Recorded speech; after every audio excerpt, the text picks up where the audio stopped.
page 133 in the middle of the page. Thank you, Margot. So we were speaking about how there's this enigma about God, that on the one hand, he's very, very close. On the other hand, he's also as far as could be, because he's close in a way that he's a part of us. We're a part of him. We have a soul that's divine. On the other hand, the more we try and understand God, the more we realize that he's truly infinite, and therefore is impossible to grasp. And that's really the enigma. So the big question is, beyond just possessing a part of God in us, how can we truly connect? Because it's almost like, and it's a bad analogy, but that's the only analogy that comes to mind when speaking about the infinite. I know we've all been to the beach at one point in our lives. In Arizona, we don't live by a beach, and some yearn for it here. But they say that in hundreds or maybe thousands of years, California will be wiped out by the ocean, and then we'll have a beach in Arizona. But in any case, when you stand by a sea, where you're at all, everyone has that feeling of awesomeness because it's infinite. And imagine standing by God like this and saying, well, how can I even try and understand the sea?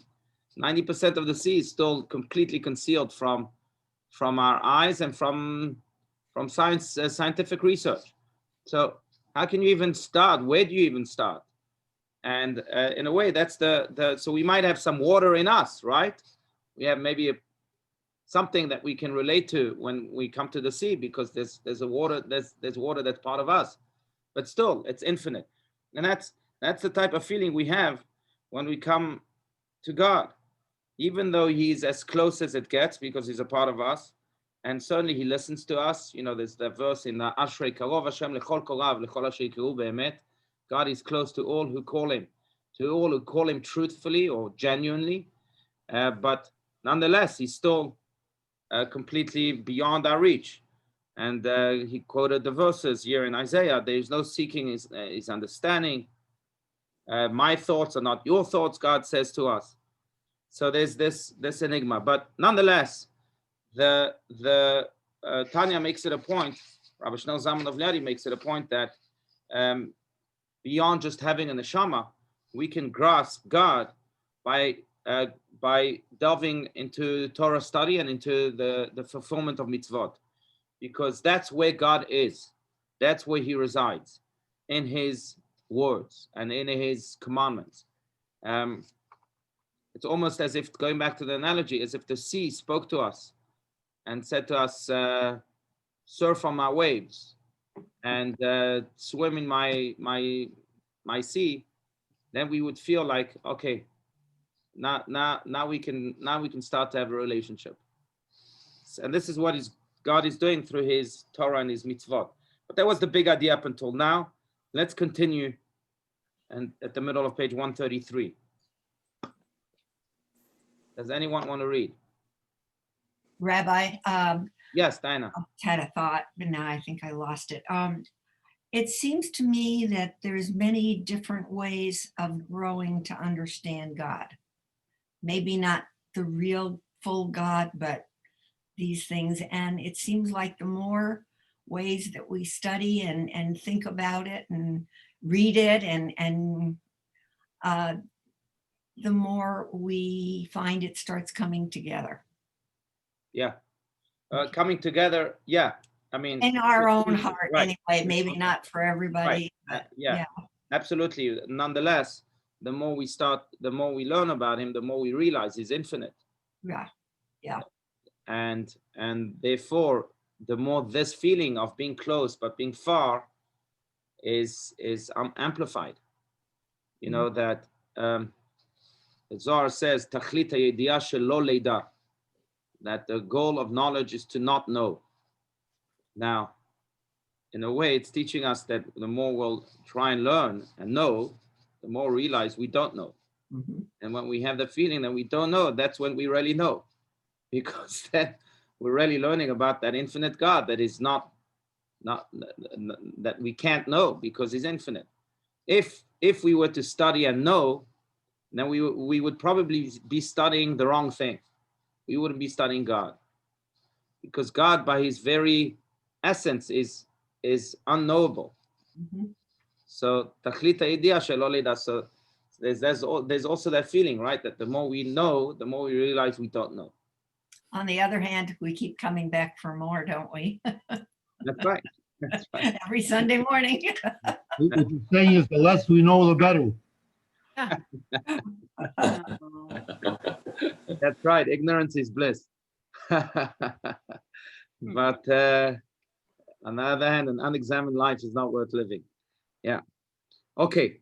133. Let's continue here. No man or creature. Anyone?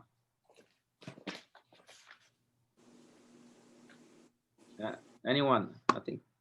I'll read, Rabbi. Oh, thank you, Jordan. Go for it. No man or creature can comprehend the divine wisdom itself. However, as the Talmud states, wherever you find his greatness, wherever his infinity is referred to in the scriptures, quote, you find his humility, end quote. In that very same place, you read of how God constricts himself and defines himself to a specific place. In every place that you find his power. Right. His infinite power to constrict his own infinity. There you find his humility. There you find him manifesting himself in the small details, where he is described as the God of gods and Lord of lords.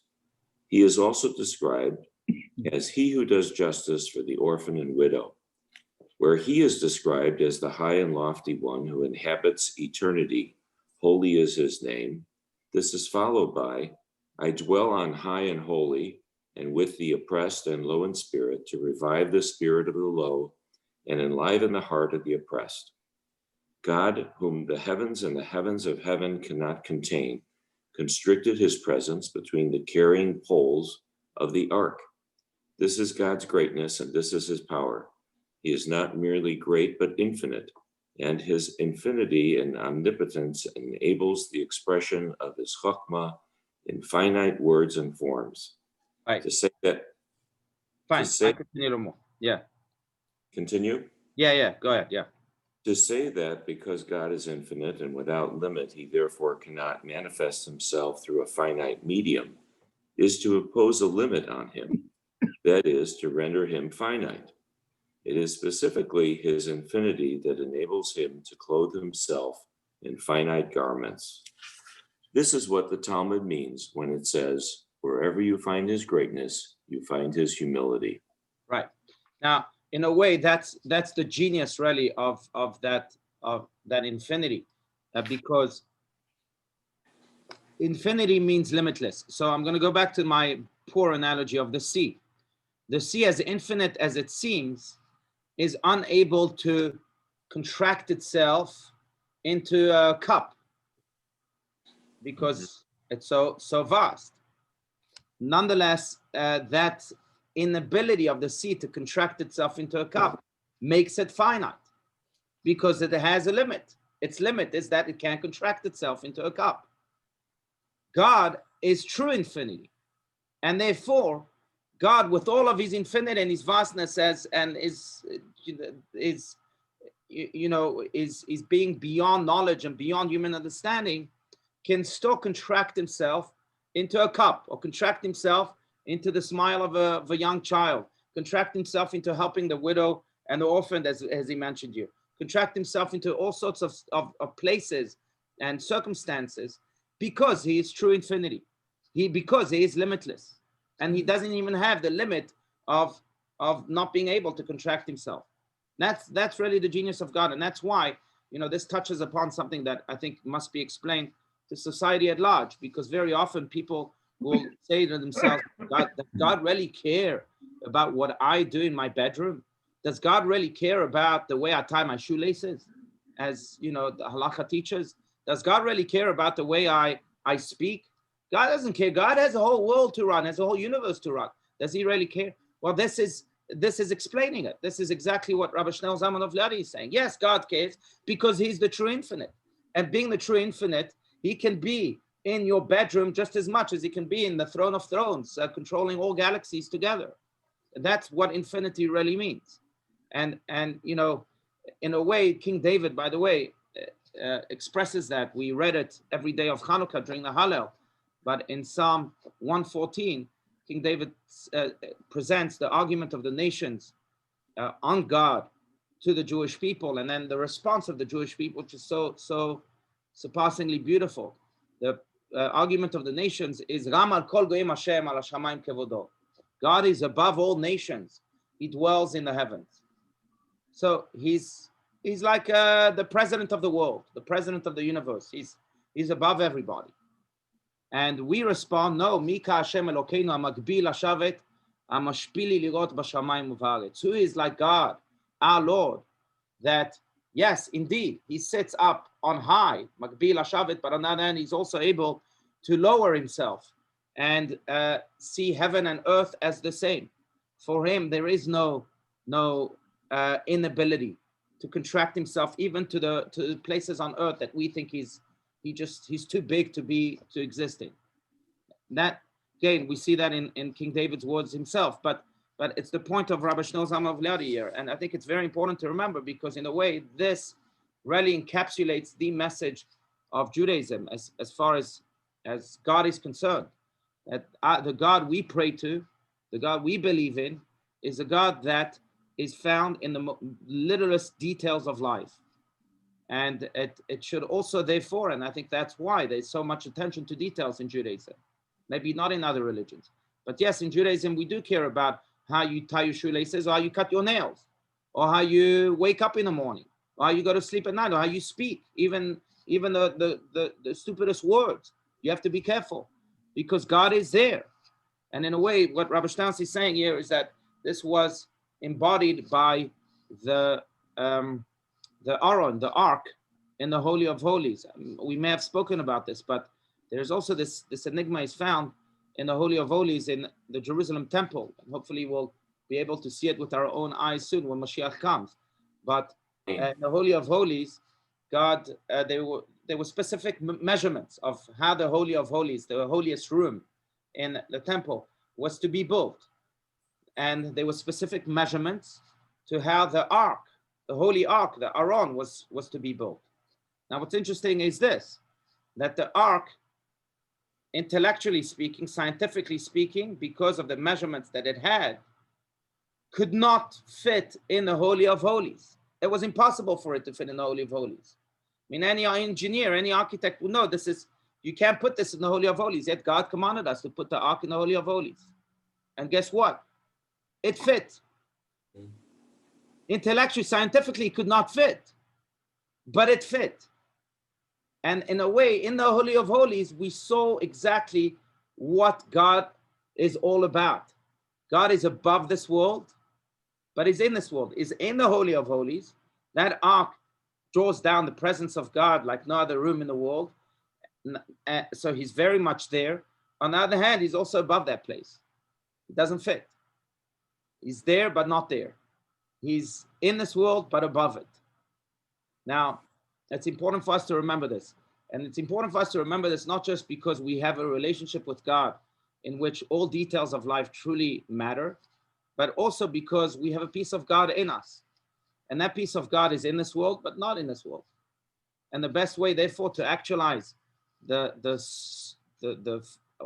fulfill the soul that we have and the desires of the soul that we have, that we each possess, is by doing the same thing, being in this world. But even when we're in this world, even when we're drinking beer at a bar, even when we're watching a sports game, even when we might be doing worldly things, we're not of this world.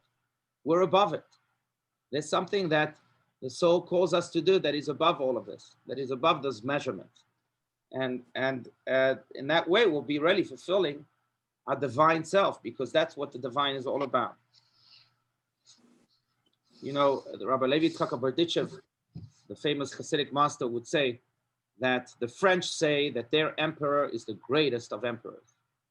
The Russians say that their Tsar is the greatest of all Tsars. The Germans say, the Prussians, back then there were no Germans, the Prussians say that the Kaiser is the greatest of Kaiser. I say that my God is the greatest of all gods. Why? Because he can do what no one else can do. what can he do? He would say, he can teach a little child the Aleph Bet. These Kaisers, these Tsars don't do that. Now, in a way, it's really beautiful because he is indeed the greatest, but he's the greatest not just by being the God that controls the galaxies and the Milky Way and whatever it may be, but he's the God also that teaches Aleph Bet to that little child. He puts himself in the Torah and takes that Aleph and that Bet, that language of his, to deliver it to a little child. That's the greatest of the greats. No ever powerful person can ever do that, except for God. That's where you find his true greatness, in his humility.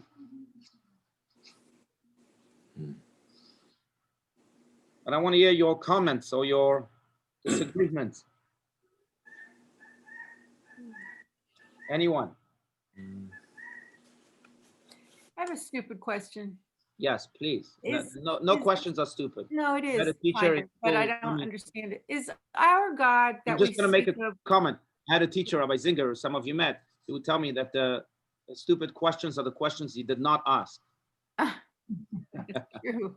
But is our God that we speak of and that we study and that we learn about, is he just the God of the Jewish people? Is it the God of everyone? I mean, how are we supposed to think about our God? Right. So certainly he's the God of everyone, not Right. only of people, but also of insects, not of insects, of vegetation, not of vegetation, stones and dust.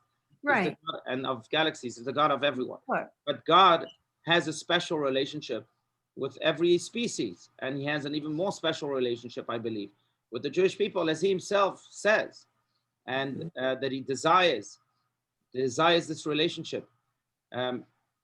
Rabbi Steinsaltz would cry each time he would tell the story, but he said that he once met a friend of his from his childhood who had become very observant and a committed Jew, and he came from a very secular background, a kibbutznik that was anti-God.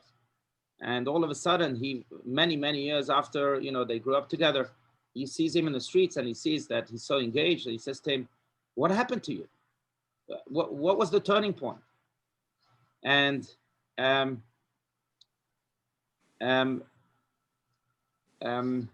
just trying to remember the verse. But the man said to Rabbi Steinsaltz, it was a verse I encountered. I don't remember the verse exactly. I think it's a verse in Isaiah that says, where God proclaims that he desires us. I know the word echsof is used in that verse. I forget the verse, but echsof is much more than, he yearns for us. Much more than just desire. He yearns for us. And the man told Rabbi Steinsaltz, when I stumbled upon this verse and I said that God yearns for me, if he yearns for me, I not respond with a yearning. So I decided to engage myself. And in a way, there's this yearning that God has for the Jewish people. And it's not that other people don't count, but it's almost like God is a chief conductor. Again, a very poor analogy. Chief conductor of a symphony. Every instrument counts. And every instrument should play his instrument to the best of his ability. But chief conductors will prefer the first violinist over the 20th violinist, or one instrument over the other. I mean, I'm sure that symphonies can do without one cello, or can do without maybe even the drums sometimes, or can do without that, triangular. What is it called? Triangle. Amy, Triangle. help us out. What's that thing called? Triangle. It's called triangle, the triangle. Oh, the triangle. Is that what it's called? Just the triangle? Yeah. Yeah, it's called Right. a triangle with a beater. So you have nations that are responsible to hit that triangle. And some are responsible to play the piano, and some are responsible to play the violin. I don't know what the Jews are responsible to do in that analogy. But we certainly have an important instrument that God yearns for. And he wants that relationship with us. Yeah. Okay. Yeah.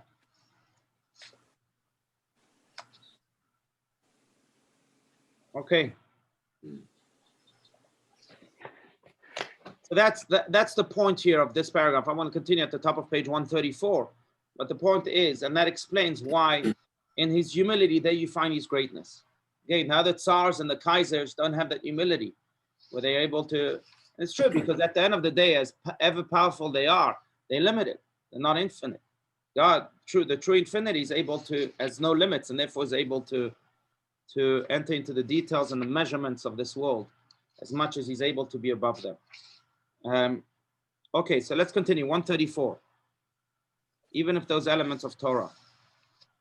Even if those elements of Torah to which we have access are but the leavings of Chokhmah, representing but a paltry fraction of the supernal Chokhmah, they are nevertheless the written expression of the divine wisdom. It is as if a concept were to be expressed in a series of formulas, each outlining a deeper aspect of the concept. Even the most superficial formula is correct, although layer upon layer of deeper formulations exist. Likewise, the Torah is the divine truth at whatever level it appears, in whatever world or stratum of reality it is articulated. The letters and words of the written Torah, the demarcations and categories that define the legal details of each mitzvah, this is the wisdom and will of God as expressed in the obscurities, limitations, and contradictions of our material world. Right. And this is where we find God, the full God, in his wisdom, in his chokhmah that's conveyed to us by the Torah and the mitzvahs. Now, to use a different analogy, it's like if the president of the United States, or the president of, it's like, it's so sad, really so sad, that the political parties are so polarized that I can't even use the example of the president of the United States, but I'm going to use it nonetheless. The president of the United States asks a simple person, a simpleton, for a cup of water. Before that, the president of the United States was the president of the United States. He was dealing with the whole country and with all of his massive, universal problems. But then he asks for a cup of water from the simpleton. All of a sudden, there's this connection. Oh, now the simpleton feels not just valued, but he feels like, oh, I'm connected to the president. Same year, God says, you know what? Do this mitzvah, do that mitzvah. All of a sudden, there's a connection between that infinite God and me. And then awakens this deep relationship, this deep yearning for God. He yearns for me, so I yearn for him. Now, it's a poor example because really what God is demanding of us is so much more than just a cup of water. And he sees us not just as simpletons, but as the greatest of the greats, as his partners, as we've mentioned many times. But nonetheless, that's how we form this connection between God and between ourselves and God. I want to use the portion of the week to in a way explain this very profound idea. But the Zohar and other Kabbalistic works explain that the Torah, of course, is a collection of true stories. Every word of the Torah, every letter of the Torah is true, but it also has many layers to those stories. And every time we find a story about kings or queens, we're really speaking about God. The story of Purim, for example, where we speak about the king Achashverosh, who enabled Haman, the evil minister, to execute his final solution. He's really speaking about God enabling this evil to happen.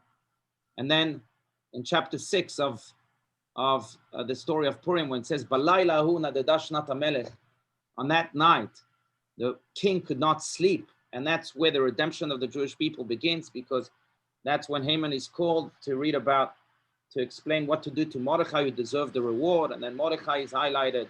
And that really the redemption of the Jewish people begins from there. And we're really speaking about God who could not sleep. God who said, no, I can't do this to my people. And so whenever kings are mentioned in the Bible, it's really a reference to God on its deeper layer.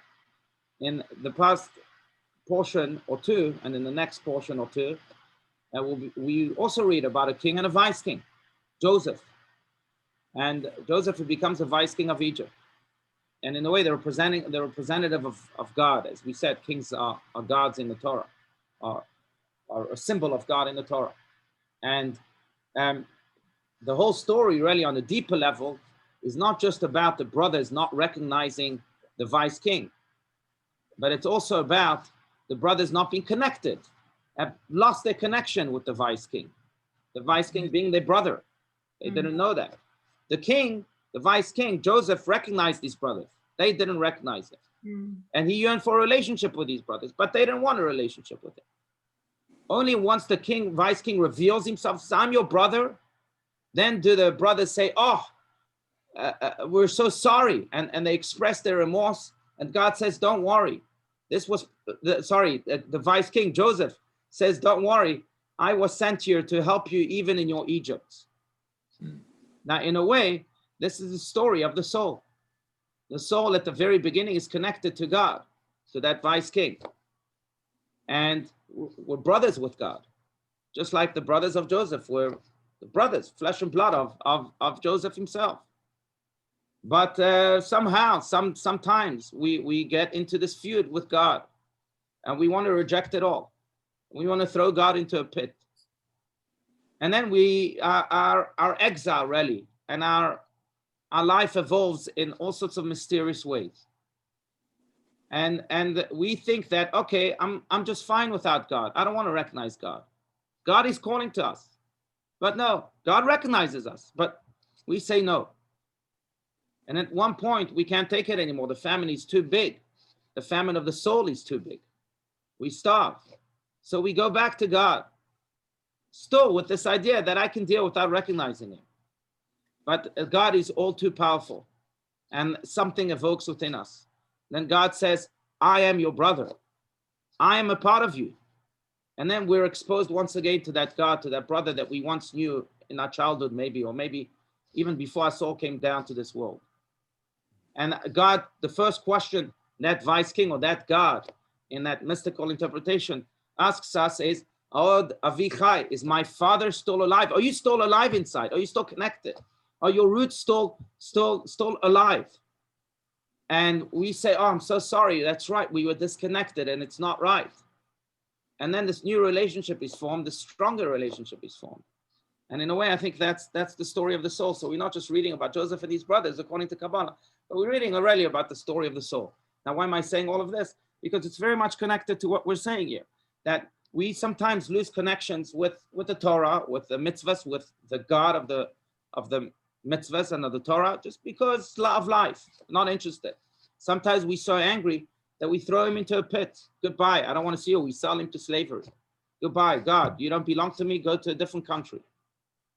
But we can't escape it. It's impossible. It's a part of us. It's our flesh and blood. It's our DNA. And then we say, okay, fine. Let me search for a path of return. And all we have to do really is what Rabbi Stans is saying here and what Tanya is saying here. Go back to your Torah, connect to the part of the Torah that connects to you, do that mitzvah, and you'll see that relationship will be reborn and will be reconnected, and then will also be stronger and deeper than it ever was. But that's the idea here.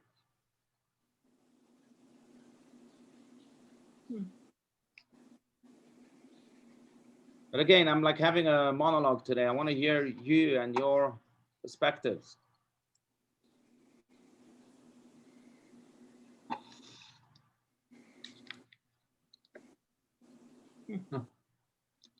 So, Rabbi, Yes. I'm going to admit something here. So I read the Parsha yesterday, and such, and as you're saying it, it's perfectly clear. This connection with the soul and the story of Joseph and the brothers. But it totally escaped me reading it. I'm reading the story, I'm reading about what happened and how it's described in the Torah. Where does it come when you get that ability to see these deeper levels? How does that happen? Is it through training? Is it just something that comes up within a person? How does it happen? When does that moment come of the awakening of the soul? No, where you read the Torah and you read it and you see things very much differently than the words that are written there. Right. I think that's why, really, I mean, our understanding cannot be, it can never be complete, like we said, but it can't be meaningful, I would say, fully meaningful, without Kabbalah and Hasidic teachings. I really Really Mhm. believe that. I mean, even even Rashi has a lot of Kabbalah in it, the simplest commentary. Rashi in this week's portion spoke about how just a fun little hint, but he spoke about how, how the cup was put in Benjamin's bag by Yeah. Joseph to then accuse him of theft so that Joseph can bring him back. Now, what is that cup called? Rashi. I don't know if it's so just a stupid comment. It could just be very stupid. But Rashi actually borrows the French word of Moderna. Moderna is the name of the new vaccine, Right. or one of them, right? You have the Pfizer and then you have a Moderna vaccine for the COVID-19. So many people in Israel, I don't know, I was reading about it, was saying that, you see, what's going to bring back Benjamin to his brother, what's going to bring us back to life is Moderna. There it is, in Rashi. Mm. Anyhow. But that's maybe just really a stupid comment. But there are other parts, I can't think of them now, but that even Rashi speaks. And of course, you have the commentaries like the Orach Chaim, Rabbi Chaim ben Attar, who's part of every comprehensive Chumash with the basic commentaries included. The Orach Chaim is one of them. Rabbi Chaim ben Attar, who was a Kabbalist in Morocco some 400 years ago. He's the one buried in the Mount of Olives that another community has been to. That grave that stood alone until other graves came up, but stood alone because the Arabs weren't able to destroy it. They tried, but it was such a holy grave that everyone who came to destroy it was either injured or killed. And but Rabbi Chaim ben Attar is a very, Nachmanides is another one who was a big Kabbalist. And I think the reason for that, the reason all comprehensive Chumashes have these commentaries included is, again, because we can't understand the Torah fully or meaningfully without Orach Chaim, without Nachmanides, without Kabbalah, without Hasidic teachings. Yeah. I mean, thank God there's hundreds of commentaries. So you think, well, maybe when they compiled this all-comprehensive Chumash, they could have included other less complicated commentaries. But now I think it's making this point that it's impossible to understand it without, even like the Sforno, or even the Bala Turim. That's part of another commentary there's a commentary full of numerical values. Numerical values, like, really? Give me something I can relate to. Numerical values, especially that I'm terrible in math. You're going to give me that as a commentary in the all comprehensive Chumash? No, but again, it shows that there are many layers, and without those, you can't really understand the Chumash. Yeah. But what's interesting is that I thought, and it's leading me to this point, I thought you were asking a different question, and that is, when does that awakening of the soul happen?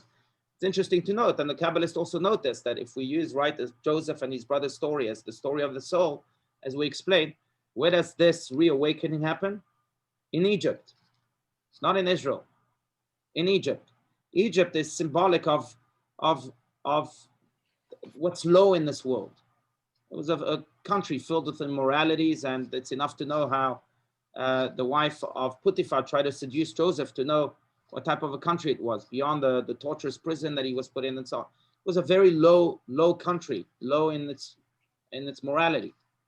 But on the other hand, when the soul falls that low, that's when very often this awakening happens. It's in the Egypts that we feel God the most. There's one of the nigunim, one of the Hasidic niguns, melodies, most beautiful one. It was Rabbi Sachs, Chief Rabbi Jonathan Sachs's favorite nigun, favorite Hasidic melody, is a melody composed by the Lubavitcher Rebbe of blessed memory, called Sam'a Lecha Nafshi, my soul thirsts for you. Kama Lecha Besarim, even my flesh yearns for you. And in this deserted land, Beretz Tziyah V'Ayef, in a deserted and tired land, without water, Beli Mayim. That's where my soul yearns for you. When I'm in a desert, that's where I feel my soul the most. And the verse continues, and the nigun also continues, Ken B'Kodesh Chaziticha. Lirot uzcha ukvudecha. And what it really means, what it's usually translated as, is that in the holy moments of my life, I saw you. There I envisioned you. And now when I'm in the desert, right, I yearn for you. And the Baal Shem Tov would explain this melody, and I think that's why the Lubavitcher Rebbe also dwelled on it, as saying that in the desert, I yearn for God. But that's natural because I have nothing there. So I'm looking for the God that can come and save me. But what I'm asking in the second verse is, Ken bakodesh chaziticha. Halevai, if only I could maintain that yearning when I'm in Kodesh, when I'm in the holy moments of my life. You see, when everything is good, when the sun is shining and everything is bright in my life, then sometimes I forget God. And the Baal Shem Tov is saying, no. Halevai, if only that yearning that you had in the desert should also express itself when everything is good. Really, that's the goal of life. In the Egypts of the world, it's easy to yearn for Joseph, to yearn for our connection, to yearn for our God. What about when you're in Israel? When everything is happy and go lucky, what do you do then? Well, does that yearning still exist? And the goal really of the soul is to maintain that, even when it's in a state of bliss.